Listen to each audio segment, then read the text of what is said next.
Naruto characters like the Uchiha Clan can use dojutsu, aka pupil techniques, like the Sharingan and Mangekyou Sharingan, which are very powerful in nature. And in this episode of the true origins behind Naruto anime, I shall cover the Japanese mythology and Shinto references behind this insane dojutsu. In the comments section, comment your favorite Sharingan technique, and if I'm wrong, correct me in the comment section. Stick around to the end because I'm going to decode the mythology behind the Amaterasu, Tsukuyomi, and Susanoo. And now, let's begin. The Sharingan Explained. It'd only be right if I explain the abilities behind the basic Sharingan first. The Sharingan is a Kekkei Genkai, or an ability certain bloodlines can unlock. Of course, there are exceptions, as his dojutsu have been stolen and reused in the most ridiculous ways. According to fandom.com, when the Sharingan is awakened, they gain two distinct abilities: enhanced insight and the ability to hypnotize their opponents. With their enhanced insight, Sharingan users like the Uchiha can see chakra flow within a person's body, can predict someone's movements, track high-speed targets, and can analyze or copy other people's jutsu. Plus, with the Sharingan, one can hypnotize their opponents, putting people into a genjutsu that can harm their opponent mentally, just like when Itachi sent Kakashi to the hospital for days with his genjutsu. Then you can take the punishment instead of him! Real life history behind the Sharingan symbol. The symbol that makes up the Sharingan is called a tomo, or a comma-shaped symbol. This symbol has existed in Japan for thousands of years, being associated with samurai, household crests, and martial arts. It's also associated with Shintoism, in which they're called magatama. This Japanese jewelry is made of stone, jade, or other materials as such, that is symbolic of the avoidance of evil or for protection. You might have missed it, but the sage of Six Paths wore numerous tomos on his clothing, and you can see the magatama in shows like Inuyasha, in which he wore his around his neck. I partitioned the power of the 10 tails that was inside of me, named each of the pieces, and believed that the Japanese Cosmology Explained. Before I decode the myths and legends behind the three major Mangekyo abilities, I have to explain the Japanese cosmology or Shinto creation myth that inspired those insane powers. In Japanese cosmology, the two creator gods Izanami and Izanagi created the land, rivers, mountains, and seas of the Japanese islands. The two kami or creator gods are siblings and lovers, which is kind of strange, but I'm not judging because they are quite important in the creation story. Izanami, the wife of Izanagi, died, and from Izanagi's turmoil, he attempts to free Izanami from the land of the dead. He failed to revive Izanami from the death realm and felt filthy, so he bathed in the sea to cleanse himself. From his tears birthed yokai, supernatural beings, and the three Shinto gods, Amaterasu, Tsukuyomi, and from his nose birthed the Susanoo. These kami are known as the three precious children in Japanese cosmology. Get it! If I've given any value, then smash the like button and comment your favorite ability of the Sharingan. And if you want, you can try out the 30-day free trial on Amazon Prime. You can watch anime, listen to music, sub to one Twitch streamer, and there are plenty of other perks you get as well. It's free, so you can cancel the subscription whenever you want. Now let's get back to the video.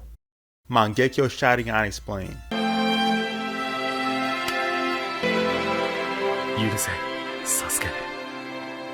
The Mangekyo Sharingan is an insanely powerful dojutsu, as it gives the user more abilities that can only be awakened when the Uchiha experiences the death of a friend or relative, which is somewhat similar to the Japanese myths and legends. Izanami died, and the male kami Izanagi birthed the three powerful gods or kami. Characters with the Mangekyo Sharingan can use techniques such as Amaterasu, Susanoo, Tsukuyomi, the Izanagi, and Izanami. Techniques that originate from the real Japanese mythology and Shinto traditions. However, I'm only covering the three main abilities in this video.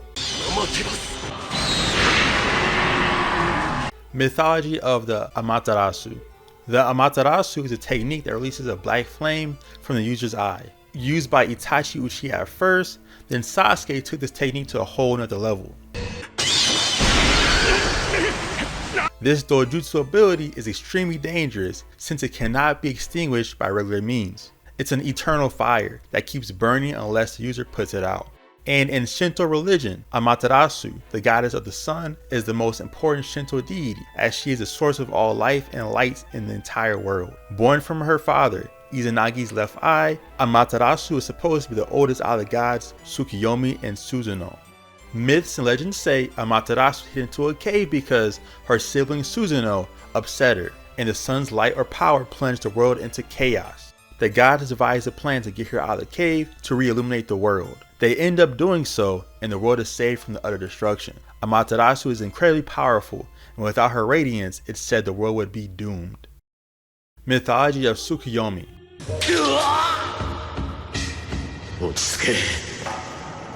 The Tsukuyomi is a technique used by Saki's older brother, Itachi Uchiha. It's an extremely powerful genjutsu where one can mentally torture the victim for what seems like numerous hours. However, it actually occurs only for a few seconds in real time. In Japanese mythology and in Shintoism, it's said that the kami Tsukuyomi is a moon god, born from the right eye of Izanagi. In Shintoism, the kami Tsukuyomi is associated with the passage of time and the spirit realm, which is why time flowed differently when Itachi uses the Tsukuyomi technique against Kakashi. It's all based on symbolism. Also, it's said that Amaterasu and Tsukuyomi are actually married and siblings, which is odd, but it makes sense because Amaterasu is a goddess of the sun and light, while the moon god Tsukuyomi rules the night and the moon. So their incest is merely symbolic, I hope. And this is always why the infinite Tsukuyomi must be cast on a full moon, as the technique is based on Tsukuyomi, the moon god himself. Mythology of Susanoo. Now, the Susanoo is one of the most destructive abilities of the Uchiha. When activated, the Susanoo transforms into a giant avatar that glows based on the aura of the user. Usually, the Susanoo has at least one sword, develops wings, and armor in its complete state. Shintoism says that the kami Susanoo, the god of the sea and storms, is born from the nose of Izanagi. He's a very powerful kami who enraged Amaterasu in ancient myths. In mythology, Susanoo is an incredible swordsman. He is so fierce he destroys mountains and forests in his way, just like in the 4th Great Ninja War. Interestingly enough, the design of the perfect Susanoo comes from the Tengu. Tengu are Japanese deities, or some say they're demons, that thrive in the mountains of Japan. They wear a mask with a long nose, clad in armor and have wings. Myths and legends say Tengu taught the martial arts to ninja, samurai, and even lay swordsmen in the mountains of Japan. In the comment section, comment on which dojutsu or ocular jutsu I should do next. I will eventually cover Izanami, Izanagi, and the eternal Mangekyou Sharingan eye technique in a separate video. It's just this video is too long to do so check out these other videos in the meantime. Peace.